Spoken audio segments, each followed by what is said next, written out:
Buenas tardes. Continuando con la serie Palabras Textuales y Derechas, que bajo el patrocinio de Diario de Chiapas y del programa Chiapas a Diario, tanto don Gerardo Toledo Coutinho como Rogelio Toledo Coutinho, director general y gerente general de esta editorial, han estado auspiciando en los últimos días. Pues estamos en esta ocasión para continuar con esta serie en la que buscamos fundamentalmente pues conocer y reconocer ideas, pensamiento, cultura de los chiapanecos más connotados, que han estado haciendo un ejercicio de presentación de sus ideas ante la sociedad a través de un libro. En esta ocasión nos toca platicar con el maestro Arturo Becerra Martínez. Arturo Becerra Martínez es nacido en Mapastepec, Chiapas, hijo de los señores Juan Becerra Cruz y la profesora Clara Luz Martínez. Hizo sus estudios profesionales en la Facultad de Derecho de la Universidad Nacional Autónoma de México. Ha participado en múltiples estudios de diplomados, maestrías y doctorados, y también hizo el curso de preparación para la carrera judicial, en donde se graduó como experto en Derecho Constitucional y Amparo. Es un abogado postulante, se ha desarrollado tanto en la Ciudad de México como en Chiapas, en el despacho Castilla, Mier y Concha Abogados. Se graduó en el Instituto de Especialización Judicial y ha sido asesor jurídico de diferentes empresas e instituciones. También ha desempeñado los siguientes cargos. Ha estado como secretario de Estudio y Cuenta de la Sala Civil, maestro y fundador del Centro de Capacitación y Actualización Judicial, ahora Instituto de Formación Judicial del Tribunal Superior de Justicia del Estado de Chiapas, profesor de la Escuela Superior de Trabajo Social, maestro de la Universidad del Valle de México, tiene la maestría en Derecho Procesal Civil, ha sido juez de primera instancia en varios distritos judiciales y, bueno, entre otras cosas, secretario de Estudio y Cuenta de la Suprema Corte de Justicia de la Nación, y desde luego ha conocido este monstruo que es el monstruo de la procuración y de la administración de la justicia, y no lo digo en términos peyorativos, sino por lo grandioso, por lo complejo de esta estructura que existe en el país en materia de procuración y administración de justicia, y ha sido Procurador General de Justicia del Estado de Chiapas. Ha publicado el libro Chiapas, un desafío justiciero, estrategias de solución, la crisis judicial y la influencia en el proceso, la mediocracia, la unificación de la codificación procesal de los estados, y tiene muchos ensayos, trabajos publicados, trabajos que ha sometido al debate. Ha estado sentado con abogados de la barra de las asociaciones, en donde ha tenido la oportunidad de plantear sus ideas, de sostener sus tesis y de debatir acerca de cómo mejorar la procuración y la administración de justicia en una entidad y en un país como el nuestro. Maestro Arturo Becerra, muy buenas tardes, ¿cómo está usted? ¿Qué nos dice? ¿Cómo está usted? Buenas tardes, amigo Jorge Enrique Hernández Aguilar, pues muy agradecido por la atención que se me ha brindado en esta casa editorial, y por supuesto estoy de alguna manera muy interesado en que también nuestra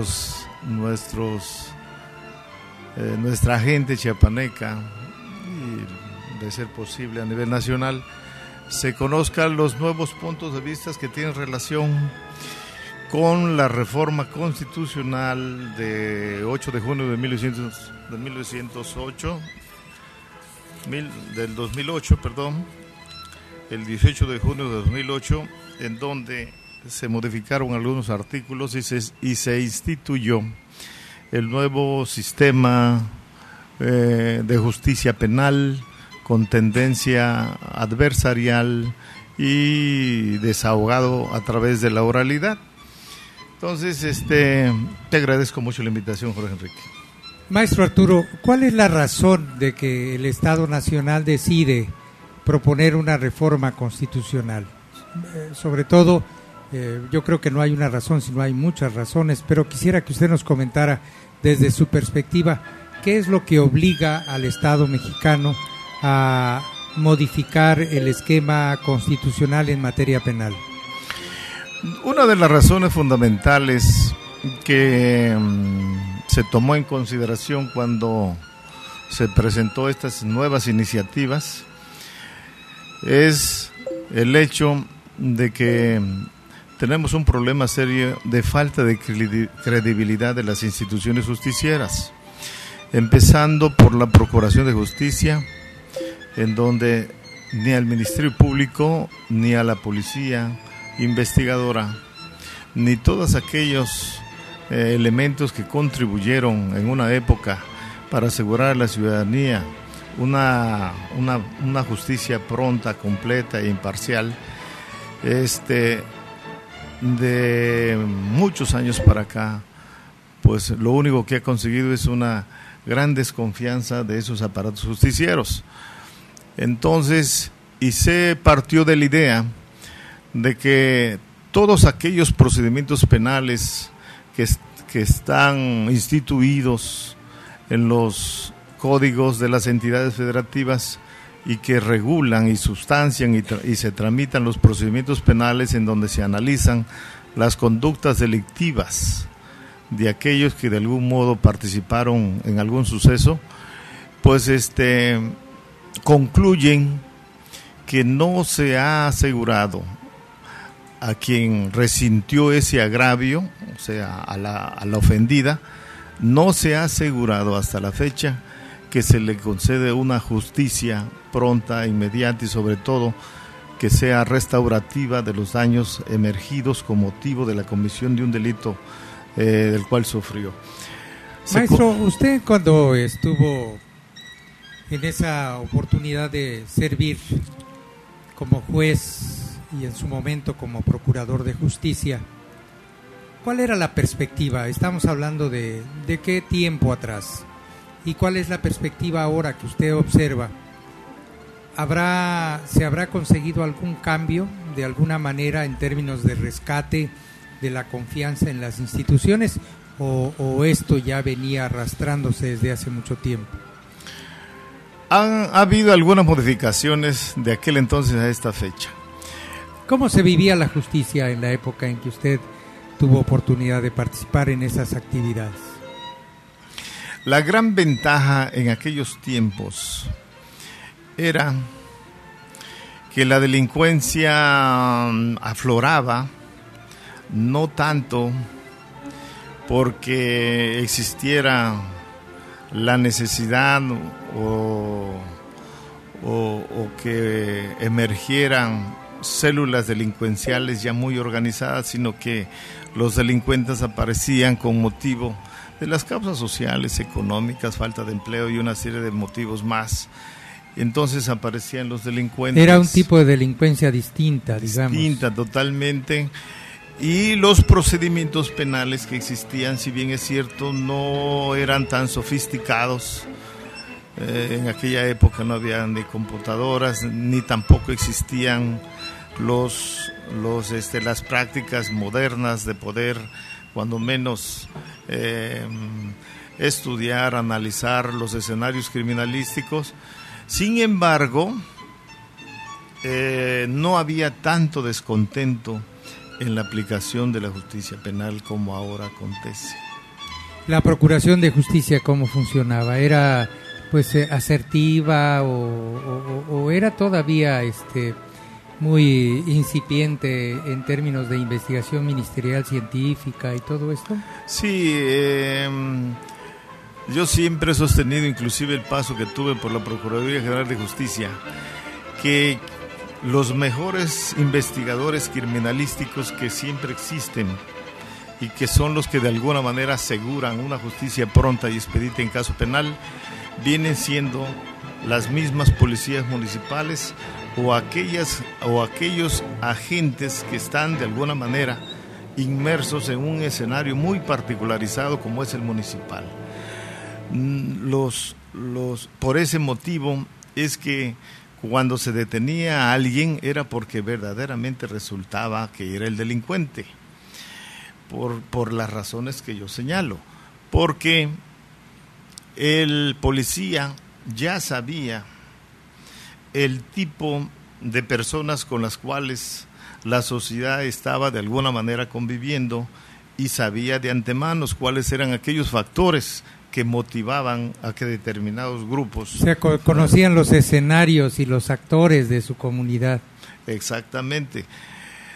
Para esta fecha parece indicar que volvimos a la moda de la centralización justiciera.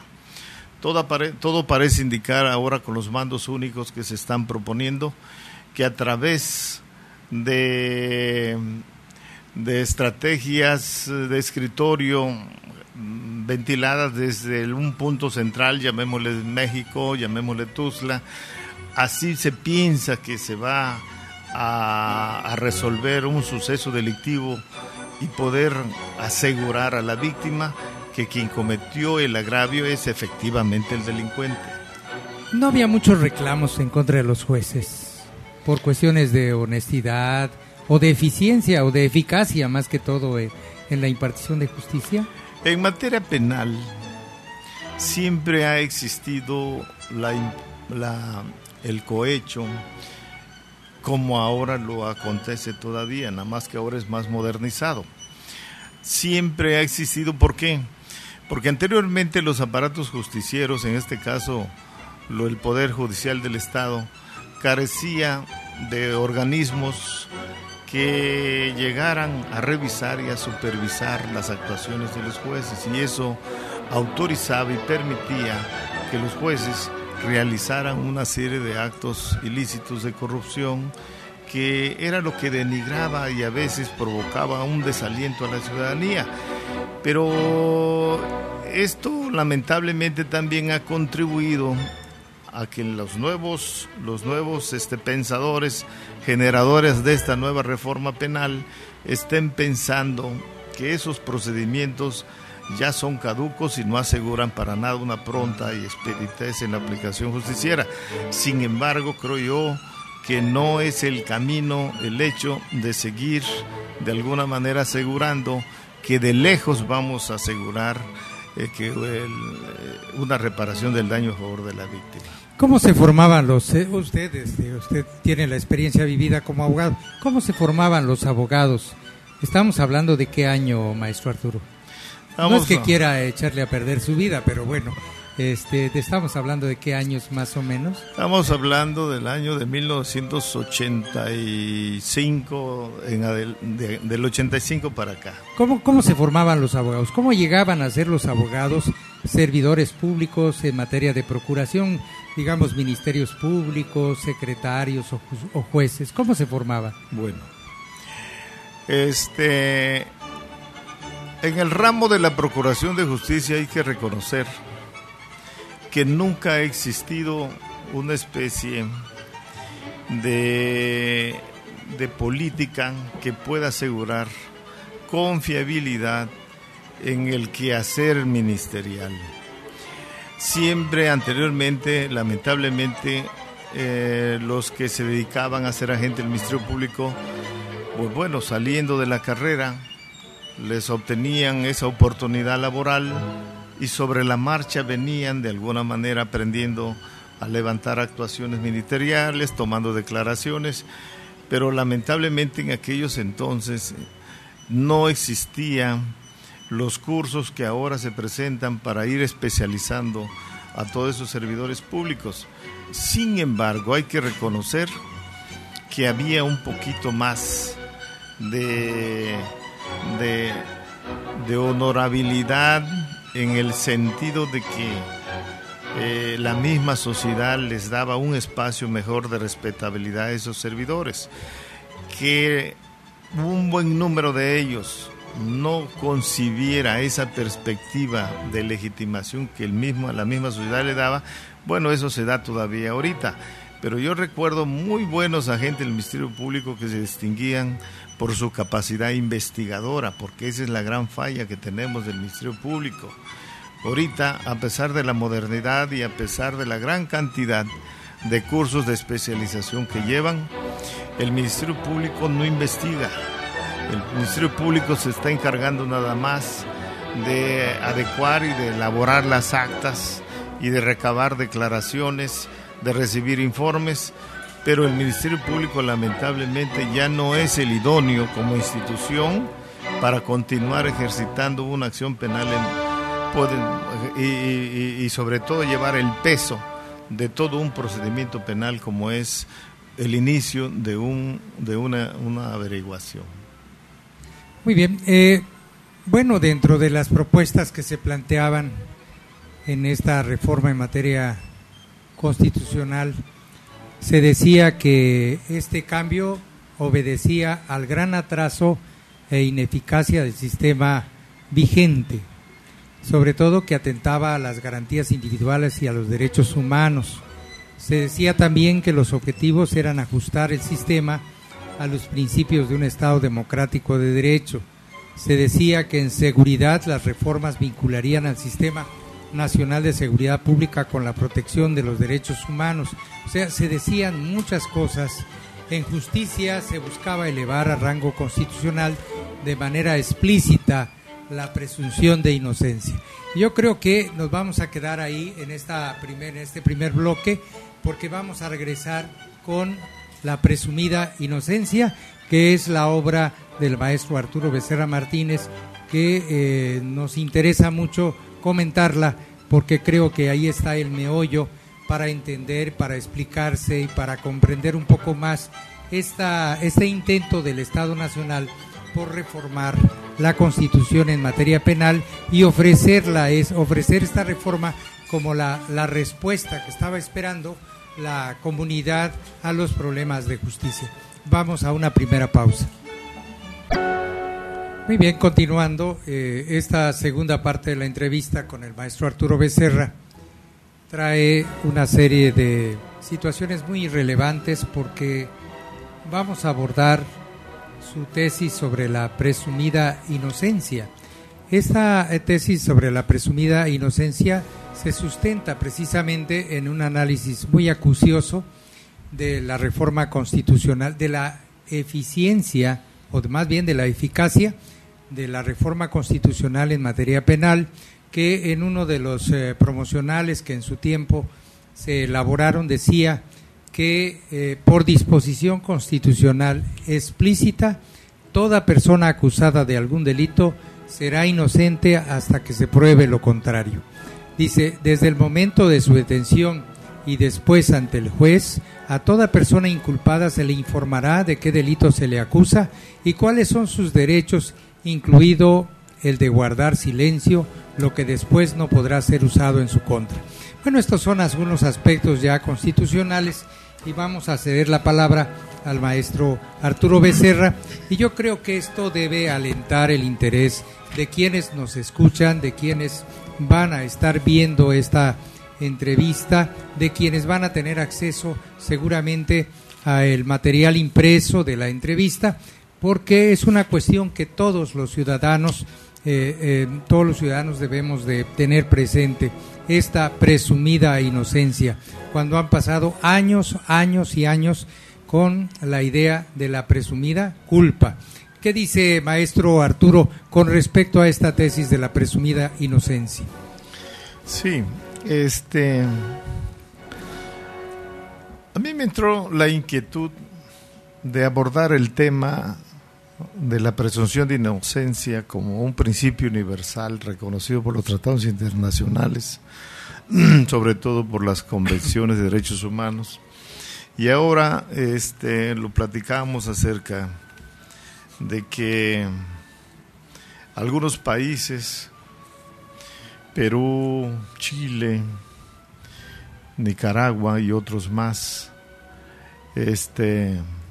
surgieron algunos teóricos que consideraron que el procedimiento tradicional que nosotros hemos venido sustanciando y tramitando como herramienta necesaria para garantizarle al ciudadano, sobre todo a la víctima, una reparación de los agravios resentidos, pues se les ocurrió a los señores legisladores a través del Ejecutivo Federal para que se presentara una iniciativa de ley a la reforma de la Constitución, y en efecto el Congreso de la Unión el 18 de junio de 2008 decidieron reformar los artículos del 16, 17, 18, 19, 20, 21 y 22, en donde sustituyen el procedimiento anterior, que incluso todavía está vigente varias entidades federativas, porque existe una vacatio legis de aplicación de esa norma, de estas nuevas reformas constitucionales hasta junio del 2016. Pero ¿por qué le he puesto al libro La presumida inocencia, ineficacia de los juicios orales en materia penal, y al mismo tiempo establezco un nuevo replanteamiento constitucional y legal para el efecto de buscar y pretender con ello una contrarreforma a lo que ya existió? Si revisamos la Constitución del 1917 para la fecha, especialmente de los artículos 16, nunca el legislador constitucional, el constituyente permanente, ha garantizado al ciudadano, al que de alguna manera se ve involucrado en un suceso delictivo, al acusado en términos generales, a que se le respete la presunción de inocencia, como ahora pomposamente se está manejando, que es el soporte de estas reformas constitucionales. Si leemos los artículos ya reformados, el principio de inocencia lo colocan hasta el artículo 20 constitucional, cuando ya el juez va a sentenciar. Lo malo del asunto es que este tipo de reglamentación penal siempre ha existido. Nosotros, los que hemos tenido oportunidad de ser jueces, teníamos y tienen los jueces el deber procesal de que cuando se vaya a emitir una sentencia, tiene uno la carga y la obligación procesal de analizar todo el material probatorio que las partes nos ofrecieron, tanto en la indagatoria como durante la tramitación del proceso. Estamos obligados a analizar ese material para asegurar si es inocente o culpable en su caso. De nada nos sirvió este tipo de reformas que lo colocan hasta el estado de sentencia. Caso contrario hubiese sido, y en efecto ahí sí se hubiese asegurado ese principio internacional de presunción de inocencia, es que se hubiera ubicado cuando inicia el procedimiento penal. Estamos hablando que eso inicia y lo prevé el artículo, pero el 16 de nuestra Carta Magna. Es ahí, con la denuncia, acusación o querella, cuando se inicia, digamos, la participación del órgano acusador, cuando empiezan las actuaciones ministeriales, ya sea de mandar a citar al posible o al presunto culpable, o en su defecto cuando se está ya pidiendo órdenes de comparecencia, órdenes de aprehensión. Es ahí donde se debe de ubicar ese principio universal de inocencia. ¿Por qué? Porque es cuando el presunto delincuente, a quien de alguna manera en una denuncia se le está atribuyendo la comisión de un ilícito, tendrá el derecho ineludible de buscar las defensas necesarias para poder evitar un acto arbitrario de privación de la libertad, como ahora sigue pasando. Nada ganamos en haber ubicado el principio de inocencia hasta cuando el juez dicte sentencia. Este hecho de reforma constitucional, por supuesto que legitima dos cosas fundamentales, pero muy desagradables, que es el hecho de que el Ministerio Público pueda privar de la libertad solo por simples sospechas o simples indicios mencionados en una denuncia o cualquier otro escrito que pudiera existir de mala fe. Y segundo, tenemos un grave problema también en el artículo 16 constitucional, en donde dice de que el Ministerio Público puede ejercitar la acción penal y el juez por lo tanto librar la orden de aprehensión con simples indicios de que el determinado ciudadano tuvo una participación en un evento delictivo. Ahora, ni siquiera, de acuerdo al nuevo texto constitucional del 16, se está exigiendo que se colme con suficiencia, que se acrediten los elementos de aquellos ilícitos que están atribuyéndose a la persona. Y para acabarla de redondear, anteriormente, y era una de las preguntas que el maestro Jorge Enrique me decía, que si anteriormente la justicia era un poco más confiable respecto a cómo ahora los jueces están emitiendo sus resoluciones.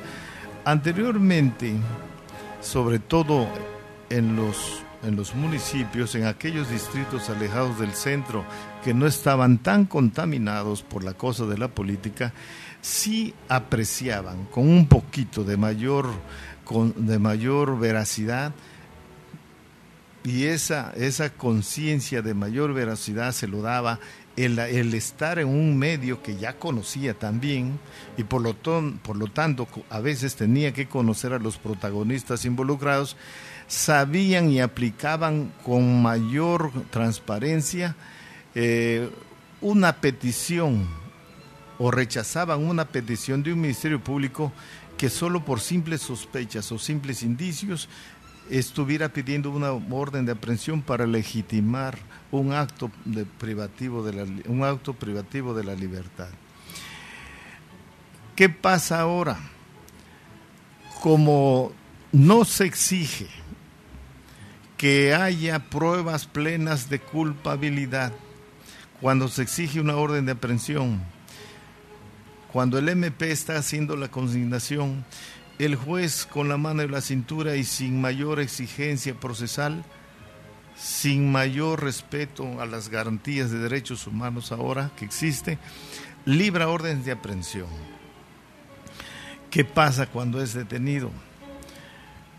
Los jueces, de alguna manera, como saben de antemano que el término que la Constitución y las leyes secundarias penales le conceden al inculpado para poder desvanecer los indicios que son los que sustentan la consignación ministerial, pues es lo mismo que va a utilizar para emitir un auto de formal prisión. Todo eso, ¿por qué no pensamos en que la Suprema Corte de Justicia está para cuidar que no se violen las garantías constitucionales? Pero aquí es al revés. Hace muchos años la Corte estableció una jurisprudencia en donde les permite tanto al Ministerio Público como a los jueces ejercitar la acción penal, librar la orden de aprehensión y emitir autos de formal prisión, con que bastando tan solo indicios y probabilidades de participación de un agente en un escenario delictivo. No exige la Corte que se debe de acreditar la plena participación, a pesar de que el 11 de junio del 2011 tenemos una reforma, posterior a la reforma del 2008, tenemos una reforma tan trascendental al artículo 1 de nuestra Constitución Federal, en donde ya se estableció la prevalencia del respeto absoluto de los derechos humanos de todos los ciudadanos. Y ahí en esa reforma se establece que Toda persona tiene todos los derechos y libertades proclamados en la Declaración Universal de los Derechos Humanos. Esto implica que ya no puede seguirse ni ejercitando acción penal con indicio, ni librando orden de aprehensión por sospechas, ni tampoco fundamentando formales prisiones, ahora vinculaciones de proceso, en base a indicios y testimonios de testigos llamados protegidos. Aquí la Corte debe de echar para atrás esa jurisprudencia. Si la Corte no deroga, no sustituye, no modifica este criterio que continúa prevaleciendo a pesar de la existencia del establecimiento de la garantía constitucional de derechos humanos del artículo 1, definitivamente las reformas que se hicieron en junio del 2008, de la cual emana este libro de la presumida inocencia, continuaremos con las mismas arbitrariedades que de años hemos venido sosteniendo. La Corte es ahorita la culpable de que se mantengan los vicios anticonstitucionales, tanto de las órdenes de aprehensión como de los autos de formal prisión. Sí, yo creo que coincidimos. Por ejemplo, el doctor Sergio García Ramírez dice que el asunto de los juicios orales es un asunto de mercadotecnia, que así se planteó para poder vender la reforma constitucional. Sin embargo, por lo que usted nos dice, maestro Arturo Becerra, el asunto de la presunción de inocencia es una cuestión de filosofía, es decir, de un punto de referencia en el que se tiene que plantear los procesos de justicia, cómo se inicia ese proceso justiciero. Hasta ahora en las escuelas se forman solamente abogados bajo la tesis o bajo el principio de la presunción de culpabilidad. En las licenciaturas, en las maestrías, en los doctorados, siempre hay estudios sobre la teoría de la culpabilidad, pero en ninguna parte hay todavía una doctrina que establezca y fortalezca esta idea de la teoría de la presunción de inocencia. Por esta razón, si algún agente del Ministerio Público se atreviera a realizar una investigación ministerial bajo esta premisa de la presumida inocencia, pues lo correría de inmediato. Y el juez, como en alguna de sus obras, plantea usted cuando se hace corralito, pues si ya el Ministerio Público planteó que es culpable, el juez plantea que es culpable y todos los demás que siguen en la cadena justiciera van a plantear que son culpables. En este contexto resulta muy preocupante también que se piense que con estas reformas, por el hecho de tener acceso a los juicios sumarios, se tenga que reducir también la estructura judicial, ¿sí? Hay una corriente en Chiapas que, no sé su punto de vista, maestro Becerra, pero hay una corriente que nos lleva de la mano a la idea de que como tenemos juicios sumarios, como tenemos juicios orales, tenemos que reducir la estructura judicial. Ya más de alguno anda proponiendo el cierre de juzgados, la cancelación de las salas que eran tan importantes, porque en las salas regionales se ventilaban y se agilizaban muchas respuestas que estaban buscando las gentes. Entonces yo pienso que terminar o reducir la estructura judicial no es la respuesta ni en Chiapas ni en el país, que lo que tenemos que hacer es fortalecer la estructura judicial y que además tenemos que fortalecerla presupuestalmente para darle dignidad a los salarios de los jueces, de los secretarios, de la gente que participa en la administración de justicia. Pero bueno, finalmente quisiera conocer su punto de vista para finalizar en esta presumida inocencia. Maestro, tiene usted la palabra final.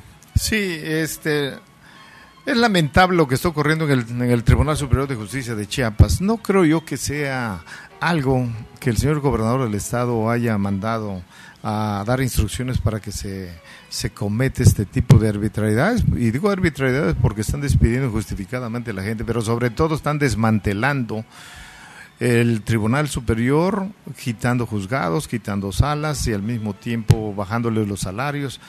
¿Y qué es lo que está pasando ahorita? Que obviamente es un desaliento tremendo, porque la gente ya no va a trabajar con la misma intensidad, cuidado y esmero, y va a fomentar mucho la corrupción. Los bajos salarios de los policías impartidores de justicia propician la corrupción, pues si se paga poco a estos servidores públicos, no se les puede exigir que sean honorables. Por eso se estima que al disminuir sus percepciones, se les hace vulnerables, susceptibles a la recepción de dádivas, desde las aparentemente inocuas, destinadas solo a abordar la buena voluntad de los empleados, hasta las que constituyen verdaderos sobornos.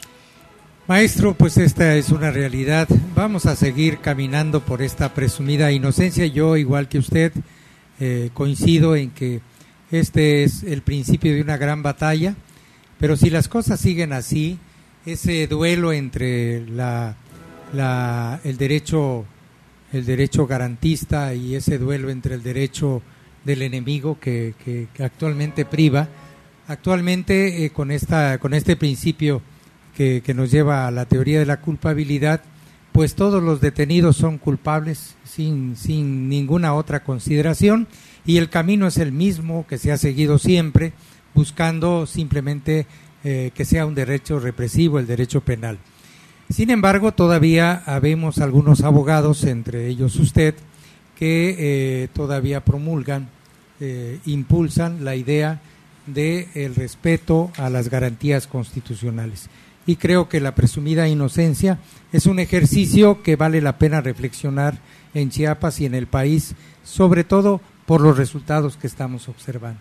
Si vemos que esto nada más se hace con un fin económico, es decir, reducir los juicios a juicios sumarios, a juicios mediados, a juicios de acuerdos, pues creo que hay una situación equivocada, y entonces el doctor García Ramírez tiene razón.